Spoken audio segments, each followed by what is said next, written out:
এখন ইউটিউবে দুজন বড় ইউটিউবারের মধ্যে কন্ট্রোভার্সি চলছে, সেই নিয়ে আমার কিছু বলার আছে। তো একটা ইনসিডেন্ট তোমার সাথে শেয়ার করি, আমার নিজের পার্সোনাল লাইফ থেকেই বলছি, রিয়েল স্টোরি, এটা কোনো বানানো গল্প নয়। আজ থেকে কয়েক মাস আগে আমি একটা বড় ইউটিউবারকে ফলো করতাম, তোমরা বুঝে গেছো কাকে। আর যে খুব বিজনেস নিয়ে কোর্স বানায়, প্লাস বলে মাসে লাখ টাকা ইনকাম করবে, প্লাস আরও কিছু বলে 8খানা নাকি গিনিস অফ ওয়ার্ল্ড রেকর্ড নাকি তার নামে আছে। তো তার মোটামুটি কয়েকটা ভিডিও আমার ভালো লেগেছিলো এবং তাকে আমি ফলো করতাম, দেখতামও তাকে। একটা সময় আসলো যে তাকে আমার কেমন যেন একটা অদ্ভুত ধরনের লাগতে লাগলো, যে একটু ডাউট লাগতে লাগলো, যে তার প্রতি একটা সন্দেহ জাগলো। ঠিক আছে, তাকে সেটা আমি অ্যাভয়েড করে তার ভিডিওগুলো দেখতাম। একদিন কি হচ্ছে, আমি কাজ থেকে বাড়ি ফিরছি, সে সময় ঠিক আমাদের যে লোকাল এরিয়াটা, আমি যে জায়গাতে থাকি সেই জায়গাটায় একটা ঠিক বড় কমপ্লেক্স নয়, একটা ফ্ল্যাট আছে, মানে একটা বিল্ডিং আছে। সেই বিল্ডিংটা খুব বেশি বড় জায়গা নয়। ওই বিল্ডিংয়ের নিচে একটা ব্যানার টাঙানো ছিল, সেটা দেখলাম বিবেক বিন্দ্রা, ইয়েস। তো সেই ব্যানারটা দেখলাম, ওই তার কোর্স সম্বন্ধে কিছু ডেসক্রিপশান ছিল এবং ফোন নাম্বারটা আমার দেওয়া ছিল। আমি দেখলাম, ব্যাপারটা বুঝলাম, তখন বুঝলাম যে না, এই ব্যাপার। তো 2-3 দিন ধরে ওই রাস্তাতে আসছি, দেখছি, ফলো করছি। একদিন নাম্বারটা নিলাম, নিয়ে তাকে কল করলাম।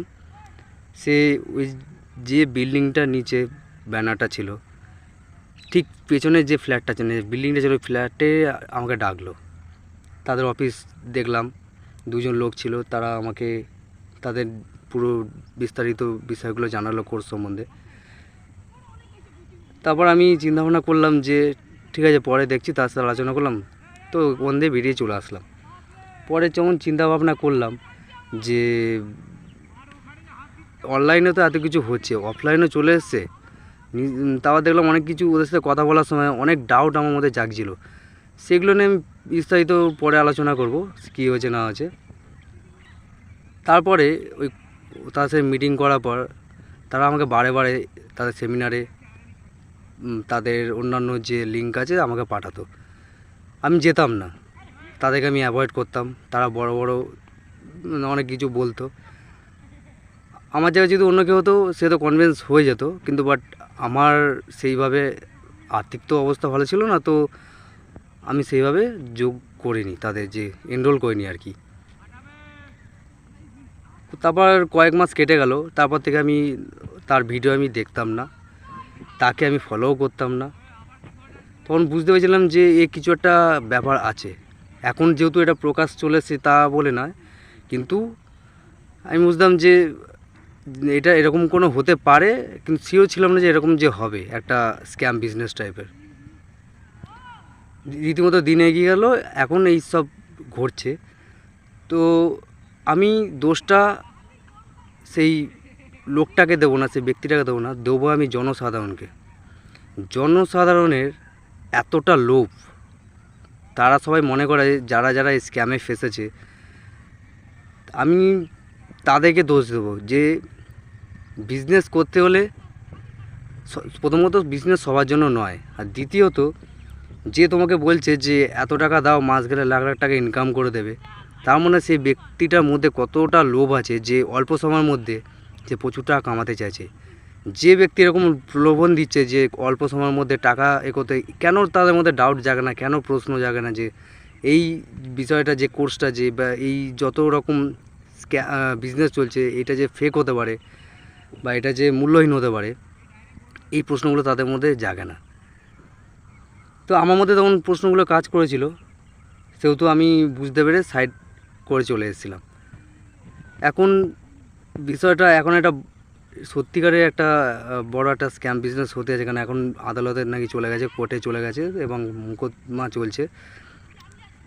আর হ্যাটস অফ জানাই সন্দীপ মাসির স্যারকে, কেননা এত বড় একটা স্টেপ নিয়েছে। সত্যি তাকেই আমি এখনও ফলো করি। আমি 2018 সাল থেকে তাকে প্রথম ভিডিও যখন এসেছিলো সেমিনার, লাস্ট সেমিনার যেটা ছিল ওটা দেখেই আমি ইন্সপায়ার হই এবং তাকে দীর্ঘদিন ধরে ফলো করতে থাকি, এখনও ফলো করছি। বিবেক বিন্দ্রাকে আমি অনেক পরে জানতাম, চিনতাম। তারপরে কিছু ভিডিও দেখতাম, মাঝে মাঝে বন্ধ করতে, আবার স্টপ করে দিতাম, আবার দেখতাম। এরকম করতে করতে লাস্ট 1-1.5 বছর ধরে তাকে আমি ফলো করা বন্ধ করে দিয়েছিলাম। আর এর মতো অনেকেই আছে যারা এখনও এরকম বিজনেস চালাচ্ছে, তাদেরকেও আমি অ্যালার্ট, মানে আমার এই ভিডিওর মাধ্যমে তাদেরকেও আমি অ্যালার্ট করার চেষ্টা করছি যে খুব সচেতন হন। এরকম লোক মার্কেটে প্রচুর আছে, অফলাইনও আছে, অনলাইনও আছে। যেহেতু এটা অনলাইনে মারফত যাচ্ছে, তাই এটা এক্সপোজ হয়ে যাচ্ছে। কিন্তু অফলাইনে এরকম বহু কোর্স আছে যেগুলো আমরা তো জানি না, অনেকেই হয়তো এটা বলতে পারে না। সেই বিষয়ে আমি অন্য কোনো ভিডিওতে আলোচনা করব। তবে আমি জনসাধারণকে বলছি যে আপনারা সচেতন থাকুন, কেননা আপনাদের হার্ড মানি, বহু কষ্টে করার টাকা, সেটা কিন্তু ওয়েস্ট হতে দেবেন না। আপনি এখন বাজারে যান, কোনো কিছু কিনলে সেটাকে 100 বার যাচাই করেন। তা এই সব ক্ষেত্রে কেন আপনারা যাচাই করেন না, কোন বিষয়টা ঠিক, কোন বিষয়টা ভুল? এবার প্রশ্ন হচ্ছে আপনি জানবেন কি করে যে এটা সঠিক নাকি ভুল? প্রথমত দেখবেন যে এই যে কোর্স বা এই যে অন্য যে বিষয়গুলো আপনার কাছে আসছে, এটা কি সত্যি আপনার প্রয়োজন আছে? যদি প্রয়োজন আছে তবে কেন আছে, আর যদি প্রয়োজন নেই তবে কেন নেই? এই প্রশ্নগুলো আপনি লিখিতভাবে একটা খাতা পেন নিয়ে নিজেকে প্রশ্ন করুন এবং নোট ডাউন করতে থাকুন ঠান্ডা মাথায়। তাড়াহুড়ো করবেন না, প্রয়োজন পড়লে সময় নিন, কিন্তু প্রশ্নগুলো করুন। দ্বিতীয়ত, যে ব্যক্তিটার কাছ থেকে আপনি কোর্স কিনছেন বা এরকম ধরনের স্ক্যাম বা এরকম ধরনের যে অন্যান্য যে বিষয়গুলো আছে সেগুলো এরকম করছেন, তাকে প্রশ্ন করুন যে যে ব্যক্তিটা হয়ে আসছে সে ব্যক্তিটার অতীতটা কী, তার যে কোয়ালিটি কী আছে তার মধ্যে, এই বিষয়গুলো একটু দেখুন। এবং আপনারা তো এখন স্মার্ট, এখন সব কিছুই হাতের মুঠোয়, একটা ফোনে চলে আসে, সব কিছু আপনারা জানতে পারবেন। তো আপনারা একটু সজাগ হন, বারবার বলছি, একই কথা বারবার রিপিট করছি, আপনারা একটু সচেতন হন আর অন্যদের সচেতন করান। ধন্যবাদ, আজকে এই ভিডিওটা শেষ করলাম।